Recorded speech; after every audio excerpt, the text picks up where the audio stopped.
नमस्कार दोस्तों, स्वागत है आप लोग का आईएनए न्यूज़ के एक और नए वीडियो में। दोस्तों, जैसा कि आप लोग जानते हैं कि जो भारत की स्वर कोकिला हैं, यानी कि जो लता मंगेशकर जी हैं, उनका निधन हो गया है।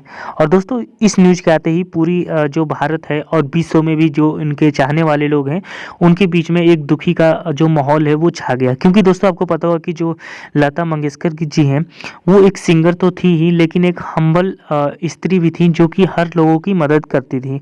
और दोस्तों, आपको पता होगा कि उनके तो गाने के दीवाने हर कोई था, जो एक बार सुन लेता था वो उनका दीवाना हो जाता है, क्योंकि उनकी आवाज़ ही इतनी मीठी थी। और दोस्तों, उसके बाद से तो पूरी दुनिया से रिएक्शन आया और खुद नरेंद्र मोदी जी भी, आपको पता होगा कि वो मुंबई पहुंचे थे श्रद्धांजलि के लिए। तो कहीं न कहीं जो लता मंगेशकर जी हैं वो हमारे बीच में नहीं रही हैं।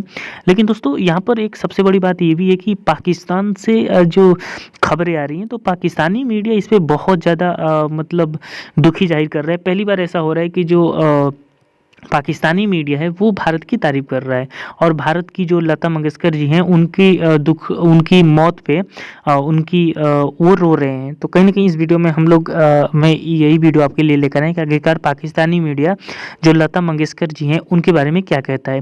तो आप इस वीडियो में भी देखेंगे। और दोस्तों, कहीं न कहीं ये फर्स्ट टाइम ऐसा मुझे लगता है हुआ है, क्योंकि मैं जब से पाकिस्तानी मीडिया से रिलेटेड वीडियो बना रहा हूँ, तो मुझे पहली बार ऐसा दिखा है कि पाकिस्तानी मीडिया जो है वो लता मंगेशकर जी की डेथ पे रो रहा है। तो दोस्तों, आइए हम वीडियो में आगे की ओर बढ़ते हैं और देखते हैं कि आखिरकार पाकिस्तानी मीडिया और लता मंगेशकर जी के बारे में क्या-क्या कहता है। वो एक इंसानी जिस्म था जिसको ज़वाल आ गया। लता मंगेशकर की आवाज़ को ज़वाल नहीं आएगा। लता मंगेशकर की आवाज़ हमेशा गूंजती रहेगी, एक दुनिया के एक कोने से दूसरे कोने तक। लगाई साहब, आपने लता मंगेशकर की आवाज़ के हवाले से बात की, तो जिस वक्त वो सुर लगाती थीं, गाना स्टार्ट करती थीं, ऐसा लगता था जैसे इतनी बड़ी उम्र की नहीं है, लेकिन उनकी आवाज़ जिस तरह पक्की थी और सुर जिस तरह पक्के थे, शायद ही किसी दूसरे फनकार या गुलकारा के होंगे। ये बिल्कुल ऐसा ही है। ऐसा बहुत कम होता है कि इन्होंने जो 12 साल में गाया, 10 साल की उम्र में गाया और फिर 80 साल की उम्र में गाया, फिर 90 साल की उम्र में गाया, लेकिन उनकी आवाज़ में फ़र्क नहीं आया।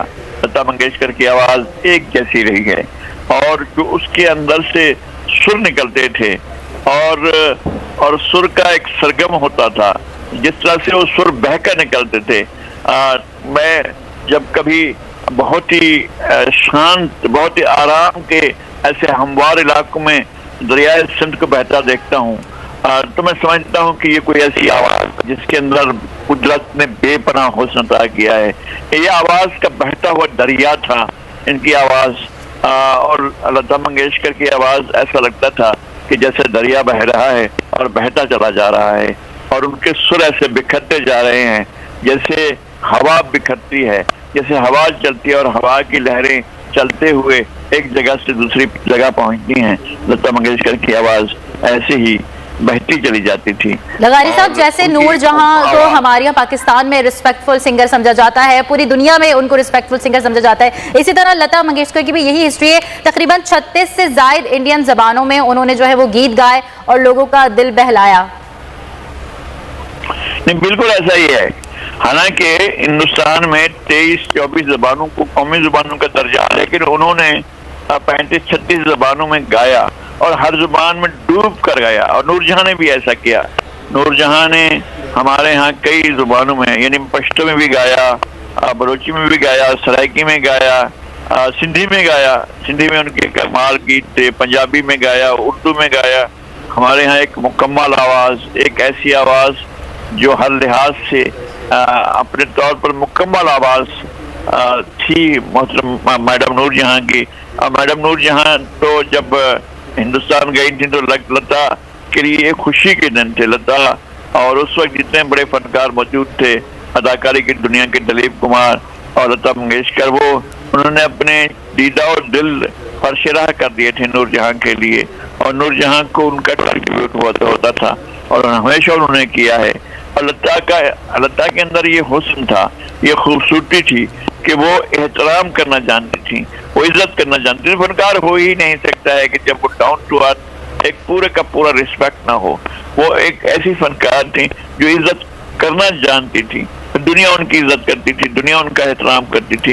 लता मंगेशकर सरापा एहतराम थी। लगारी साहब, और वो खुद इसी कहती थी कि एहतराम उनके लिए सबसे बड़ा अवार्ड जो है वो लोगों का प्यार है, उनके परस्तारों का प्यार है। और इसी सिलसिले में हमने देखा कि भारत की जानिब से भी उनके जो फन था उसको नवाजा गया, और भारत का जो सिविलियन अवार्ड था सबसे बड़ा भारत रत्न, उससे भी उनको नवाजा गया। भारत रत्न से तो उनको नवाजा ही गया है, लेकिन करोड़ों इंसानों के दिलों की धड़कनों में लता मंगेशकर मौजूद होती थी। और इस 1 अरब से जायद के पूरे बरसगीर के 1.5 अरब की आबादी है, वो लता मंगेशकर को एक ऐसा भी शख्स नहीं हो सकता है